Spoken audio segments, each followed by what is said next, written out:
Hello everybody, welcome to Shyam's Storytime. My name is Shyamala and I am a passionate storyteller.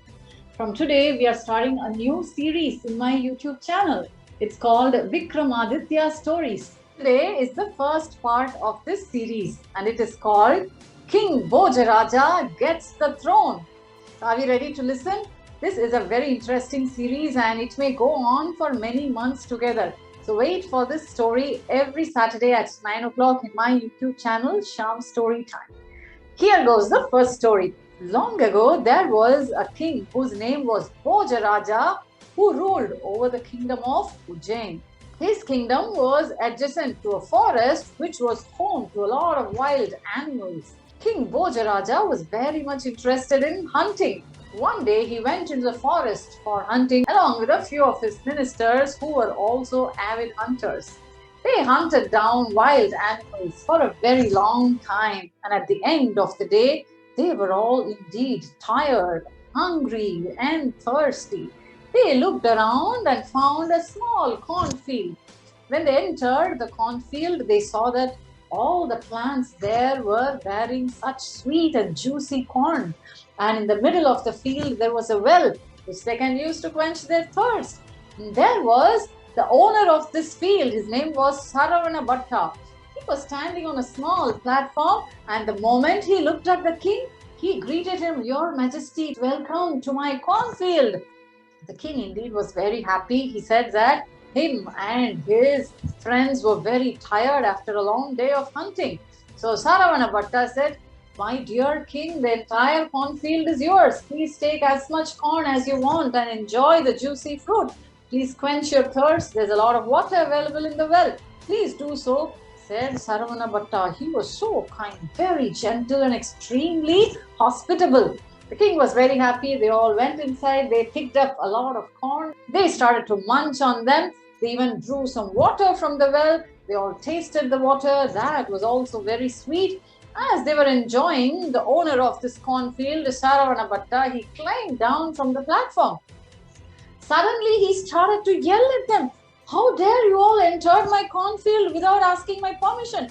If you all eat up all this corn, what will I do to make a living? Where will I go for it? And you're using up all the water from the well. How will I irrigate my field tomorrow?" He started to shout at them. The king himself was taken aback. The same person spoke so gently a while ago. What happened to him right now? Thought the king. But the king was a very genuine person. He didn't want to brag that he was a king and show his powers there.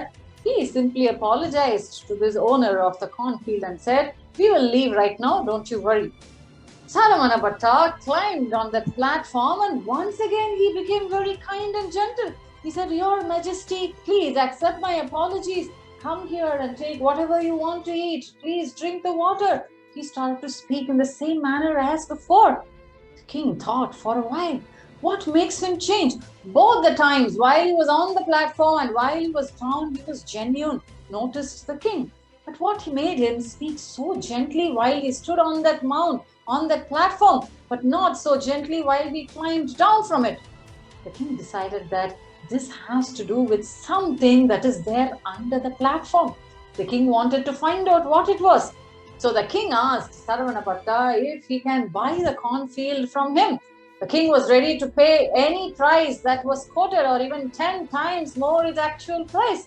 Saravana was more than happy. What else he could ask for? He said definitely. He sold the cornfield to the king and walked away.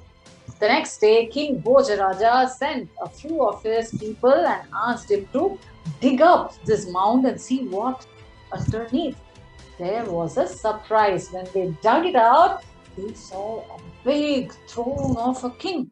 It was golden and it had 32 steps leading to the seat of the throne. And on each of the steps, there was a divine doll. The entire throne shone like anything. King Bhojaraja wanted to use this as his own throne because it was so gorgeous. He immediately arranged for this throne to be cleaned and wiped properly, so it started to glitter like actual gold.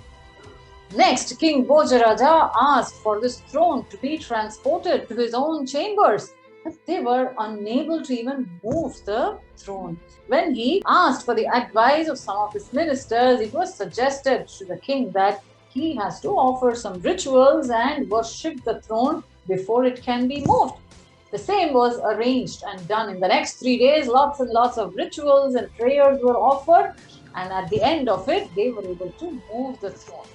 The big throne was moved to King Bhojaraja's chambers. The next morning, the king was waiting for this moment when he would climb on those 32 steps and sit on the throne. As he approached the throne, he was going to sit on it. The 32 divine dolls that were on the sides of the steps started to look at the king and laugh. They clapped their hands and laughed at the king as if they were mocking him. The king was taken aback. He did not like it. He asked the dolls, "Why are you all laughing at me?" Then the first doll, the very first doll, spoke up as if it was magic. He said, "Oh king, this throne belongs to the great King Vikramaditya. He was a just, fair, and the kindest king that has ever been seen by this world. Are you fit to sit on this throne? You please look at yourself before you take the next step," spoke the doll.